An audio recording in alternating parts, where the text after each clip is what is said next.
देखନ୍ତୁ current समय भारत उपराष्ट्रपति जे जगदीप धनखड़ अछंती तांकर रिमूवाल बा ऑफिस रु तांको गादीच्युत पई खबर निश्चित सामना को आस्थिबो।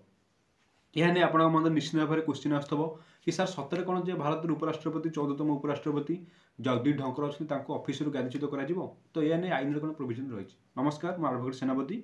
आज आपको भारत उपराष्ट्रपति किपरि तांकर कार्य कौन से किपरि रिमूवाल होती से विषय आपको डिटेल्स कहबी। देखंतु आमर भारत संविधान धारा 63 अनुसार जड़े उपराष्ट्रपति रे।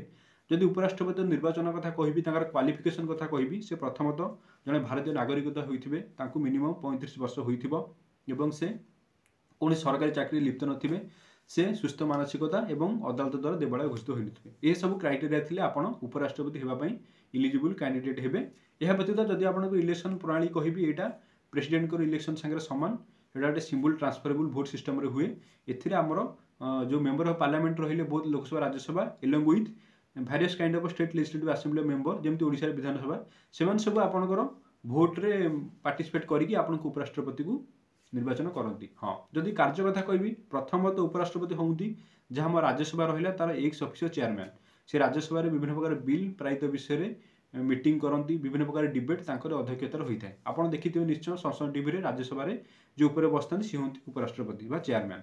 यह व्यतीत जदि राष्ट्रपति काजुआलिटी डेथ घटिला कि से कौन बाहर देश को जाइछंती भ्रमण पर कि देह खराब अच्छी ए समय उपराष्ट्रपति राष्ट्रपति कार्य तुलाई था। ये है प्रथमतः राष्ट्र उपराष्ट्रपति कार्य। हाँ जदि रिमूवल कथा कहि आमर संविधान 67 बी रे धारा 67 बी रे आमर उपराष्ट्रपति रिमूवल विषय में वर्णित अच्छी। जदि देखिए उपराष्ट्रपति किपरि रिमूवल हेबे ना प्रथमतः उपराष्ट्रपति रिमूवल हेबापई आपनकर राज्यसभा गोटे 14 डेज रिजोल्यूशन पास हम यह आपंकर जी मेंबर अच्छे तार 1/4 मेंबर आपंकर सिग्नेचर करेंगे कि नाई ये नहीं गोटे रिजोल्यूशन पास हो कि उपराष्ट्रपति ऑफिस भैकेंट हेबे कि गादीच्युत हेबे।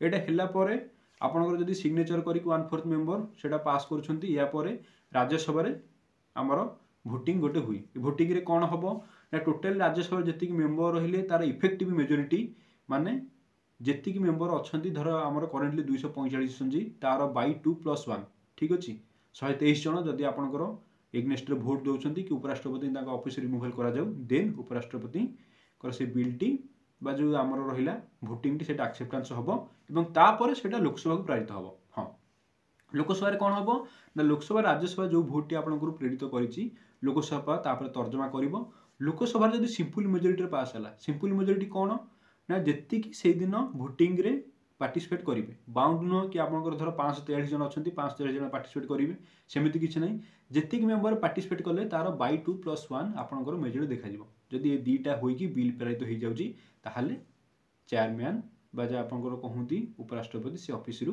भैकेट हेबे। हाँ करेन्टली स्टाटस कथा कहि जगदीप धनखड़ विषय कहि 10 डिसेम्बर जोटा आमर कांग्रेस ब्लॉक जोटा आप करेन्टली इंडियन ब्लॉक कहती से पारित कर रिजोल्यूशन आनी तो सहीटा करेन्टली जदि कहि तार पॉसिबिलिटी विषय जीरो पॉसिबिलिटी सेमती प्रैक्टिकलिटी किसी ना कि करेन्टली उपराष्ट्रपति ऑफिस भैकेट हेबे। आज पर्यंत भारत इतिहास में उपराष्ट्रपति ऑफिस केबे इम्पिचमेंट होना कारण आप देखिए जब लोकसभा देखिए करेन्टली आपंकर जोटा अच्छी एनडीए ब्लॉक जोटा बीजेपी माने डेपुटेशन जो आमर पॉलिटिकल आलियंसटा होती तार मेंबर होती 293 और राज्यसभा बीजेपी मेंबर होती 120 तो ऑब्वियसली मेजोरिटी अच्छी एवं जदि सेपरी भोटिंग हुए राज्यसभा और लोकसभा बीजेपी ही विन हम कारण जगदीप धनखड़ बीजेपी बिलोंग करती तो से आमर करेन्टली पॉसिबिलिटी ना यहाँ केवल गोटे कांग्रेस फाइट जोटा रिप्रेजेंट करने को कि ना आम जगदीप धनखड़ उपराष्ट्रपति विरुद्ध में गोटे आम चार्ज आणुचु यहाँ हूँ पॉसिबिलिटी।